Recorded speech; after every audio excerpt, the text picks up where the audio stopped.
Hey guys, what's going on? It's me, Jay. This is the fifth installment of my Star Wars review series where I review each and every Star Wars movie. So let's get into it. This is 2002's Attack of the Clones. After the initial response to Star Wars The Phantom Menace, George Lucas was hesitant because here he was so proud of what he accomplished and how he wrote this new Star Wars, getting back into the groove of it with Star Wars. And finally, the fans didn't like it. They shit all over it. It got panned by critics. It made a lot of money, but it got panned by critics. So he figured, hey, going into writing the second one, he figured, hey, I need a little bit of help. So he enlisted the help of Jonathan Hales, a guy who he wrote a lot of young Indiana Jones with. Figured, hey, maybe he could help with this. So that's what he's doing. As far as casting, Jake Lloyd has aged out. Plus, fans didn't like him anyway. So they look for another teenage version of Anakin Skywalker. And they discovered a young Canadian actor by the name of Hayden Christensen. So Hayden Christensen reads for the part and gets the part.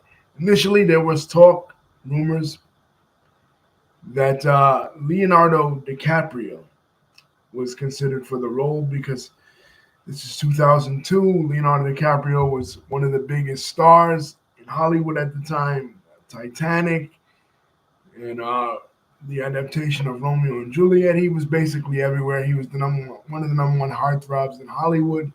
But Lucas, like he did with all the Star Wars films, he liked to go with less famous actors. He didn't really like to go with the big time Hollywood celebrities. He would have one or two thrown in, like in the first one, Alec Guinness or maybe Peter Cushing, right, as Obi-Wan Kenobi and Grand Moff Tarkin, respectively. And then the second one, somebody like a Samuel L. Jackson with a little bit of credence. But he felt like Star Wars, the brand Star Wars, sold itself, and it would be used as a vehicle to make stars. Natalie Portman, she played Queen Amidala / Padme. She'd have been in some things, but she, like The Professional, for example, but she hadn't really been in a whole lot either, especially as a teenager / young adult. She was basically new to it. Ewan McGregor was basically new to it.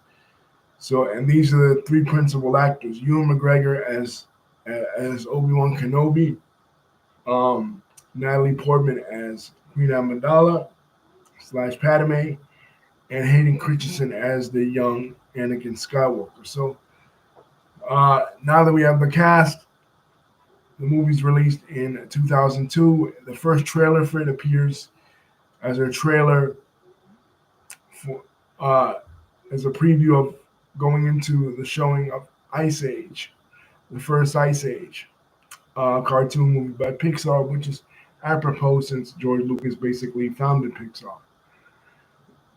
But what is the story?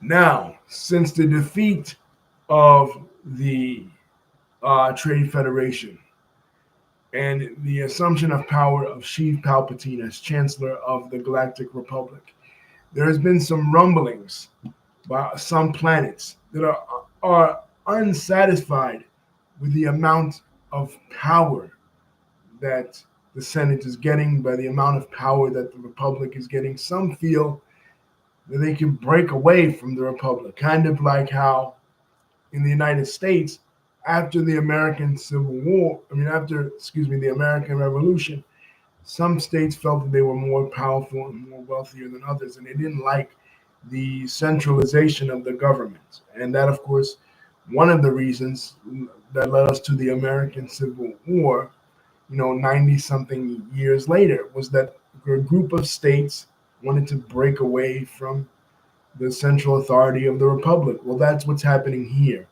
Not necessarily because of slavery per se, but because these separatists feel that there is corruption in the power structure, and they're right. They're right to feel this way because there is corruption. Of course, now there is a debate in the political arena in the galaxy that some people want to start a standing army because of the Naboo conflict that happened. People feel unsafe. People feel like, hey, you know, there could be attacks internally, maybe externally from planets no, not in the Confederation. We need a standing army. We can't just rely on the Jedi because, as Mace Windu says to the Chancellor, we're peacekeepers. We're not soldiers, and they actually need soldiers because if this separatist movement grows any further, it threatens to destroy the entire fabric uh, of the Republic. But Queen Amidala, she's from Naboo. She's a pacifist. She doesn't believe in an army, so she's going to Coruscant. She's now a senator. She is no longer queen. She stepped down from her post as queen, so she is Senator Amidala, Senator Padme Amidala. She's going to Coruscant to protest the establishment of an army. And as soon as she steps off her ship, boom, a bomb explodes. Luckily, it's her decoy that dies, and it's not her that dies. But, the Jedi and everybody in the Republic, they're put on notice now because somebody actually tried to assassinate a senator. So they called, Chancellor Palpatine calls the Jedi to council, and like I said, Yoda and Mace Windu, they say, listen, we're stretching ourselves way too thin. We're a small confederation, a few chosen people that are sensitive in the Force across the galaxy. We cannot continue to fight this war. But so many senators on the liberal side of things are against starting an army, including Senator Amidala herself, being pacifist. But they're concerned for her. And the two dispatched to protect her are Obi-Wan Kenobi and his Padawan, Anakin Skywalker. Now, keep in mind, Anakin did have that crush on Queen Amidala years ago. This is said 10 years after the events of the Phantom Menace. He had the crush on her. And since the day they left, since the day they parted, he has not stopped thinking about her. He has thought about her non-stop, basically, since that time. So when he finally sees her again in her new role as senator, he is shocked by how beautiful she is. She is also shocked by how grown he is. And she remarks, Anakin, how you have grown. He says, you have grown too, grown more beautiful, that is, milady. It's a really awkward exchange. Basically, she still sees him as a little kid, whereas he's still in love with her, but she doesn't see him that way. And basically, he's very impulsive. He's very eager. He wants to be the best. He kind of believes in his own hype, even though it's not really made clear if he knows about the prophecy of him being the chosen one or not. But he really wants to. He wants to be the strongest Jedi. He wants to be the fastest Jedi. And he has a hard time listening to Obi-Wan. He's frustrated by Obi-Wan because he feels like Obi-Wan is holding him back. He's not allowing him to fulfill his truest potential. And basically, he wants to capture this assassin, see who's behind this assassination plot. But Obi-Wan says, no, you can't do that. You have to stay behind and you have to protect the senator. So wherever the senator goes, she goes back to her home planet of Naboo. You have to go back to Naboo as well, and she has to never leave your sight. But while she's packing, Anakin is straight up complaining all the time. That Obi-Wan never listens. Obi-Wan doesn't take what he has to say into consideration, anything. Now they already have a lead. They caught somebody trying to assassinate her while she was in her room, and they chased this guy down. So they have a lead that somehow the assassin is connected to this planet of Camino. Now, nobody knows where this planet Camino is. Camino is off the grid. So Obi-Wan goes to this 50s diner where he sees this alien named Dexter. This is this is the name of George Lucas's son. He named this alien after his son. And in the 50s diner, the alien Dexter says, well, maybe somebody erased it from the archive memory, but he gives him the exact location. So Obi-Wan goes looking for it in the Jedi Temple archives, doesn't find it. Finally, he goes to where Yoda's training all the younglings, and one of the younglings says, well, maybe they erased it from the archive memory, basically confirming what he already knew. Anyway, they're split up. Anakin and Padme are going to Naboo, and Obi-Wan is going to track this assassin down in this mystery planet of Camino. He gets to the planet of Camino. Um, it's a rain planet. This is pretty cool because, like I said, you have your desert planets, you have your snow planets, you have your forest planets, you have your lush planets like Endor and Naboo, and now you have a rain planet. And when he gets there, he's greeted by several droids, and the droids tell him, listen, the clone army is not ready. And he says, what clone army? What are you talking about? He has no idea what even these robots, these robot aliens are even referencing in terms of a clone army. And they say, well, what do you mean you don't have any idea? 10 years ago or whatever, Jedi Master Cypher Diaz commissioned the creation of a clone army, and we used the DNA. They used the DNA of the bounty hunter Jango Fett to create, using his DNA to create a bunch of a clone army, including his own personal clone, which basically is his son, the future bounty hunter Boba Fett that we talked about in Return of the Jedi, that died in the Sarlacc pit. So basically, the tone of this is a mystery story where Obi-Wan is trying to track down who is Cypher Diaz. When did Cypher Diaz order the creation of a clone army? Was this ever authorized by the Jedi Council? He questions the Jedi Council, Mace Windu and Yoda on it. They say no, this never occurred. They never authorized the creation of a clone army in their name. Why was the planet removed from the archives? What the hell is going on? So that's basically, this is again following George Lucas's theme of different types of movies, and this is a crime noir detective type of subplot in it, subplot motif. In addition to that, we follow the second plot line where Anakin Skywalker and Padme Amidala are on the home planet of Naboo, where he's basically trying to guard her from the Separatist assassins. And during this time now, she starts to see him as a man. She starts to see him in a different light. Before, she saw him as just a little boy. When she remembered him from 10 years ago. Now she's seeing him in a different way. But keep in mind, Anakin is a Jedi. Anakin cannot form attachments. He's not allowed to fall in love. He's not allowed to have a relationship.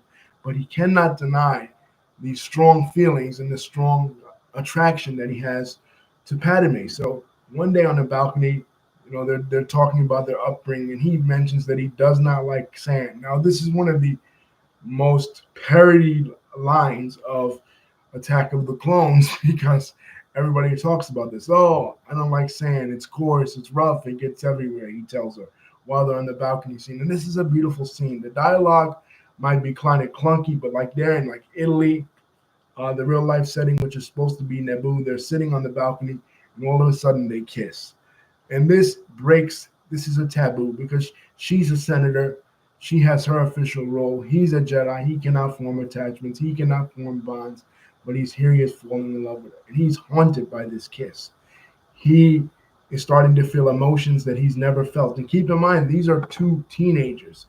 Even when they set off on their initial quest, when he takes her back to Naboo, both her guardian and Obi-Wan are concerned because they're teenagers. I hope he doesn't Obi-Wan says, I hope he doesn't do anything rash. And her guardian says, I'd be more concerned with what she's going to do. In other words, they're two horny teenagers. What do you expect them to do? You know what I'm saying? But they can't. It's a forbidden love story, but they keep on falling deeper and deeper in love. At the same time, while Anakin is on this mission, he's having visions.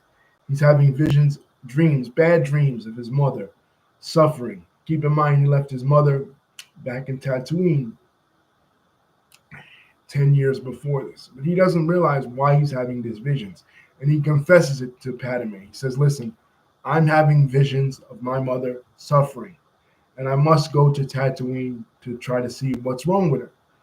So they're supposed to be on Naboo where she's safe. And here they go to a territory, again, in the Outer Rim in Tatooine, where is off the beaten path. They could be captured by separatists because Tatooine is one of those planets that I said that broke away as a separatist movement. That's like, say you're a Secret Service person assigned to guard Abraham Lincoln, right? Or another Union senator, and you decide, and you're from, say, your origins lie in Alabama, and you hear that your family member is sick in Alabama, and you go from your Union territory with the President of the United States or with whatever politician that you're assigned to guard, and you take them to Alabama. Now you're in enemy territory. You're putting your personal feelings above your mission. That's what he basically is doing. So Anakin right here is showing selfishness. He's showing selfishness because he's giving into his inhibitions by falling in love with Padme, and he's also showing selfishness by giving into his attachment to his mother. He's more concerned with his mother than he is with his mission. And this is this is what Yoda and Mace Windu warned about. Remember? Fear and attachment. They didn't want to train him initially because of this. But they gave in because of Qui-Gon's death, and they agreed to train him. And look, their worst fears are coming true. Anakin is giving into his attachments, both to Padme and to his mother. So they go there. And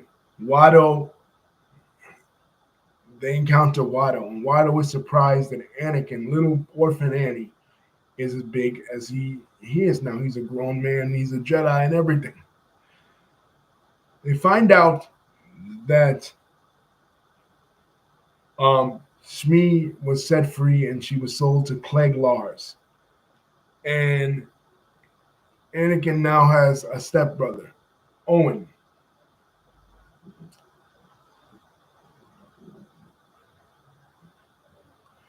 Who, as you guys remember, in A New Hope, was Luke Skywalker's uncle, the one raising Luke Skywalker.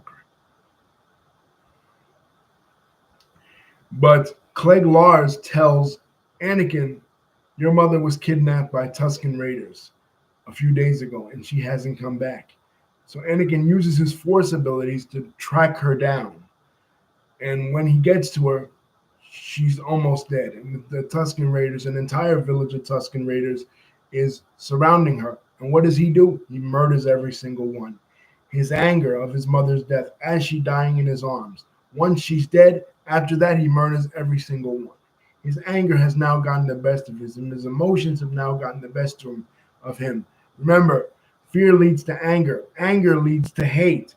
And he confesses to Padme later on that he hates the Tuskens. He said, they're animals, and I slaughtered them like animals. And not just the men, the women, and the children too. I hate them. But then he realizes that's a slip up. He's not supposed to hate. As a Jedi, he's supposed to be stoic. He's not supposed to show emotions.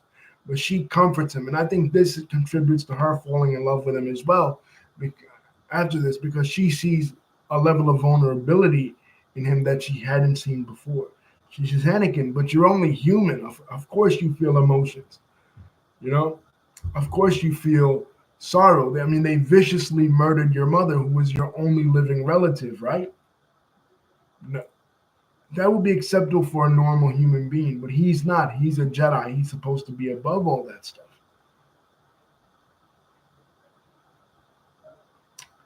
So what's happening with Obi-Wan? Obi-Wan now is captured by the Separatists and taken to a Roman themed planet called Geonosis. And I love this scene in Geonosis because um, it's it's Romanesque. Things that are Romanesque, Greek, Greco-Roman, or Hellenistic or Roman culture, I kind of love, even if they're really trite and corny things like, say, the theme of WrestleMania 9, right? I kind of always were attracted to this. So this is similar. This is like a Roman Coliseum thing. And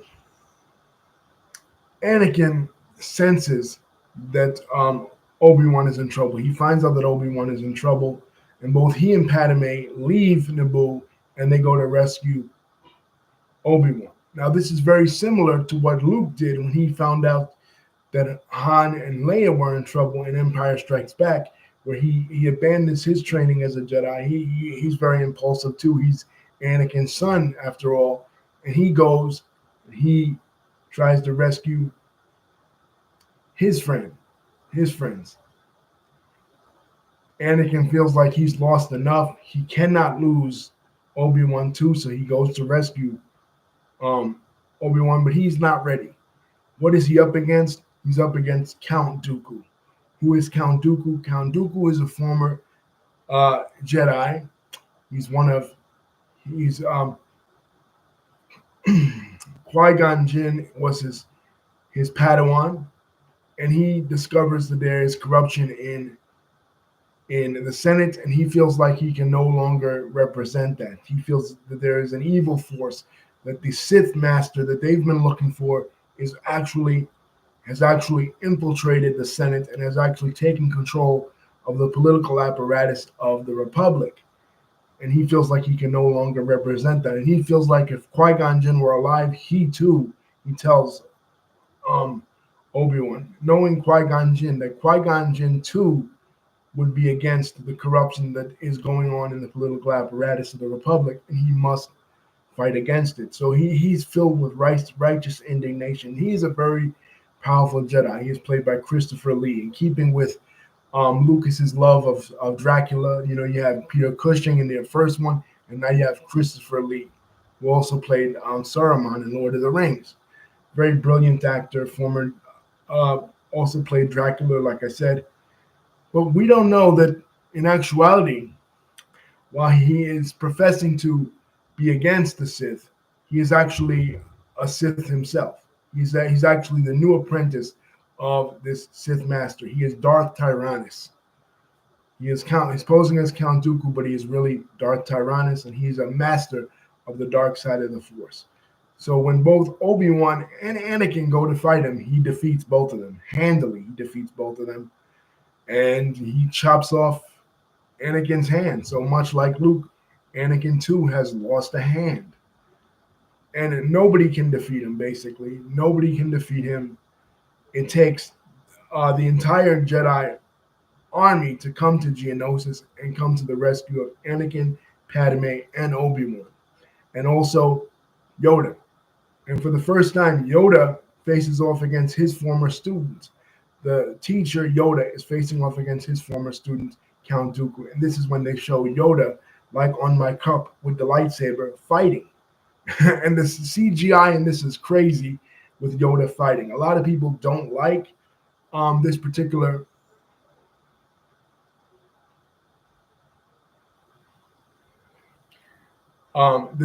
scene with Yoda fighting because they feel like, oh, Yoda should just be stoic. He should just be the way he was, in the original trilogy. But here it's showing him in a much younger stage. So of course, he's basically the best fighter that the Jedi have. So why not show him fighting?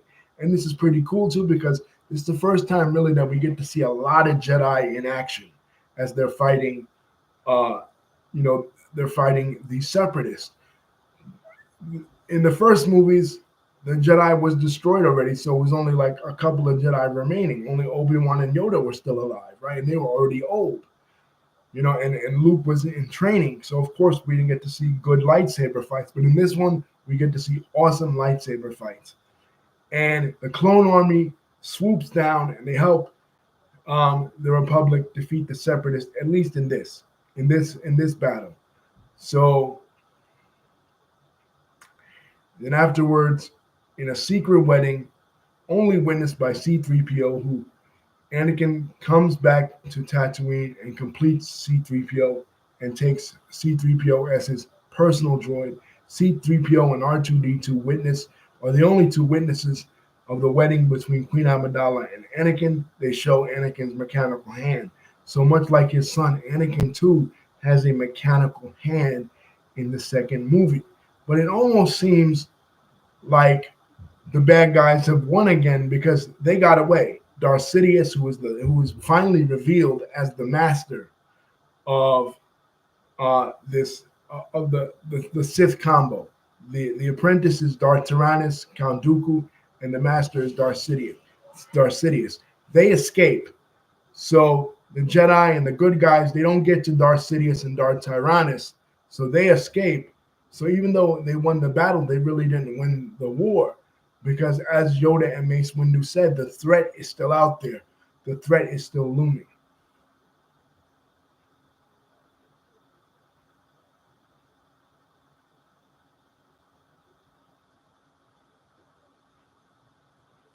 Now a war has started. The Clone Wars have started. The Clone Army is in full effect combating the Separatists. So basically, the Jedi's mission to maintain peace in the Republic has failed. So basically, this is a dark period for the second chapter. And that's it. And a lot of people find this one to be the worst one because of a lot of the dialogue that rambles on between Anakin and Padme. But it reveals a lot about the character of Anakin and where he's headed. His frustration with not being able to achieve what he feels he should be able to achieve. His frustration with not being able to control his emotions, particularly his attachment to his mother as well as Padme. His frustration with these political process. There's a scene where Anakin and Padme are sitting on the grass, and Padme is talking about, diplomacy. She's talking about how, she just can't make the planets obey. She wish she could, but the way democracy is, everybody has a vote, every system has a vote, and you just can't make people do things like you can in a dictatorship. And Anakin says, well, maybe they should be made to. In other words, revealing that he has dictatorial tendencies. He basically feels like, well, if planets don't want to obey, well, maybe they should be made to. Maybe they should be forced to. He's basically he's an autocrat at heart, and she's that's disconcerting to her because if one thing that Padme believes in is democracy. She feels like democracy at all costs, even if it's something that she doesn't necessarily agree with. She feels like the Republic has democratic ideals, and they must stick to those democratic ideals. So we start to see a change in Anakin as he becomes older, leading us to the ultimate conclusion that we know will happen. As far as what occurred in the real world, this was very unique because, again, it's 2002 now, and we're going through a lot of this in our real world events. When the first one of this trilogy was released in 1999, things were still relatively good. You had the attacks on Kenya and Tanzania, and Al Qaeda really wasn't a thing in the world. But now by 2002, it's a post 9/11 world, and a lot of people are having these same debates. Even the current president of the United States, George W. Bush, is having these debates. How much freedom can we truly have? What is more important in a society, freedom or safety? Would we trade in some of our freedoms for a greater amount of safety? And then the USA Patriot Act is passed, which many Americans feel is very intrusive. Feels like it's infringing upon our civil liberties. just like the people in the Star Wars universe feel like their civil liberties are being infringed upon. They didn't want this standing army. They wish it didn't happen, but for their own safety, they had to enlist it. They had to create one. And that's very much parallel to what we were going through in 2002. We had to sacrifice some of our personal freedoms and some of our individual liberties with the creation of the Department of Homeland Security, which many Americans objected to. They felt like, hey, that's a violation of constitutional rights. And they were principled. They were much like Queen Amidala. She was principled. She was not willing to sacrifice any of the freedoms of the people of the Galactic Republic in order to protect their safety, even our own safety. Hell, I'm not going to enlist an army just because I don't feel safe. I'm going to abide by the Constitution of the Republic and what the Republic stands for, which is pacifism. Anakin is the other side of it.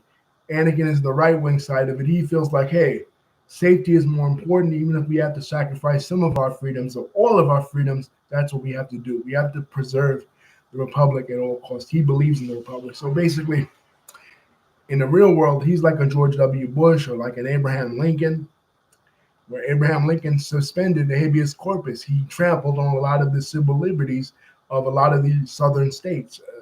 Looking back, retrospectively, some would say that Abraham Lincoln was a dictator. He was a proto or autocrat. You know, George W. Bush did a lot of the same things, but they felt it was necessary to protect the freedoms of Americans. They felt that the greater good was more important, and the little sacrifices that we had to make during that time outweighed the lesser sacrifices of, say, individuals' personal liberties at the time. And that's where we're at with Star Wars. In the Star Wars universe, is that the civil liberties and the personal liberties of each individual citizen of the Galactic Republic unfortunately had to be sacrificed because of this grave threat of these separatists.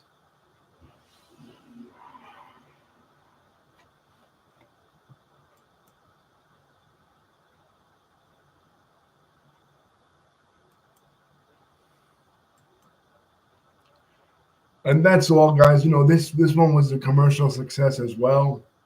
Like I said, we'll get deeper as both the Republic and Anakin himself drift towards more dictatorial rule. It gets even worse. A year after it was released, George W. Bush makes his infamous axis of evil speech, where he says basically, you're either with us or with the terrorists, and that is echoed in Star Wars Revenge of the Sith. We'll see the what I consider to be the best one of the original prequel trilogy, Revenge of the Sith, and finally, Anakin will descend into his bout of madness, and he will become the Darth Vader that we were familiar with from the original trilogy. So join me in the next installment, which will be the sixth installment, Revenge of the Sith, the best of the prequel trilogy, the magnum opus of George Lucas's writing, anyway, in Star Wars. Peace.